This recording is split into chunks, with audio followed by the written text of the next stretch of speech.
Do you have only a handful of close friends while everyone else seems to have dozens? Feel exhausted by large social gatherings? Prefer one deep conversation over 10 shallow ones? You're not antisocial. You're not broken. According to research from Oxford University and the London School of Economics, there's a surprising psychological reason why intelligent people tend to have fewer friends. And it has nothing to do with being awkward or unlikable. In this video, I'm going to show you the science behind small social circles and why having fewer friends might actually be a sign of something remarkable about how your brain works. First, let's talk about the Savanna theory of happiness. Evolutionary psychologists Satoshi Kanazawa and Norman Lee published groundbreaking research in the British Journal of Psychology in 2016. They surveyed 15,000 people and discovered something fascinating. While most people report being happier with more social interaction, highly intelligent individuals show the opposite pattern. The more they socialized, the less satisfied they felt with life. Why? Our brains evolved in small tribes of about 150 people. That's called Dunbar's number. For most people, recreating that tribal feeling through lots of friendships feels natural.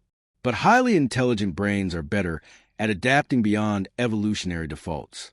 They don't need constant social stimulation because they can entertain themselves intellectually. They can be alone without feeling lonely. And massive social networks? They register as noise, not connection. Second, intelligent people have different conversation requirements. Small talk feels like torture. Research from the University of Arizona found that people with higher intelligence engage in substantially less small talk and significantly more substantive conversations.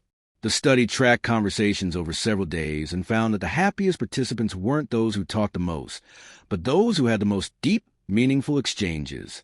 For intelligent minds, conversations about weather, celebrity gossip, or surface-level topics feel like wasting precious mental energy. It's not snobbery.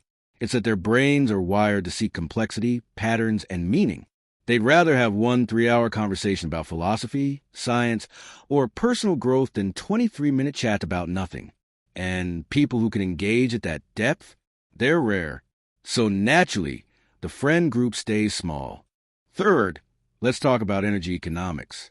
Social interaction costs cognitive energy, and intelligent people are acutely aware of this cost. Studies on cognitive load show that intelligent individuals process social situations more deeply. They're reading body language, analyzing subtext, predicting responses, and managing multiple conversation threads simultaneously. It's mentally exhausting. Professor Colin DeYoung from the University of Minnesota explains that people with high IQ and high openness to experience literally experience the world with more intensity. Every social interaction is richer with data, which means it's also more draining. So they're highly selective about who gets their limited social energy. They'd rather invest deeply in 2 or 3 people who truly matter than spread themselves thin across dozens of acquaintances. It's not about being elitist. It's about honest resource management. They know their capacity and respect it. Fourth, intelligent people struggle with social performance. Most social situations require a degree of performance. You smile when you're not happy. You laugh at jokes that aren't funny. You engage in rituals that feel meaningless. Research on social cognition shows that people with higher intelligence have lower tolerance for inauthenticity. They can do it when necessary, but it exhausts them because there's a constant internal conflict between what they're doing and what they actually think. Dr. Jeremy Dean, a psychologist who studies social behavior, notes that intelligent people often feel like they're wearing a mask in social settings. With close friends, they can drop the mask. They can be weird, honest, vulnerable, and completely themselves. But maintaining that level of authenticity with dozens of people? Impossible. So they choose depth over breadth. A few real connections where they can be genuine beats 100 connections where they have to perform. Fifth, intelligent people view time as their most valuable resource. They're acutely aware of mortality and the finite nature of life. Research on time perspective shows that people with higher cognitive ability think more about how they allocate their time. Every hour spent at a social event they don't enjoy is an hour not spent reading, creating learning, or being with people who truly matter. Warren Buffett famously said, "The difference between successful people and really successful people is that really successful people say no to almost everything." Intelligent people apply the same filter to friendships. It's not that they don't value people. They value them so much that they refuse to dilute relationships with superficial obligations. Quality friendships require time, attention, and emotional energy. And they'd rather have 3 friendships that are incredibly rich than 30 that are emotionally empty. This isn't coldness. It's clarity about what truly enriches life. 6, and this might be the most important, intelligent people are comfortable with solitude. There's a massive difference between being alone and being lonely. Most people fear being alone because they're left with their own thoughts, which can be uncomfortable. But research from Wellesley College found that people with higher intelligence actually enjoy solitude more.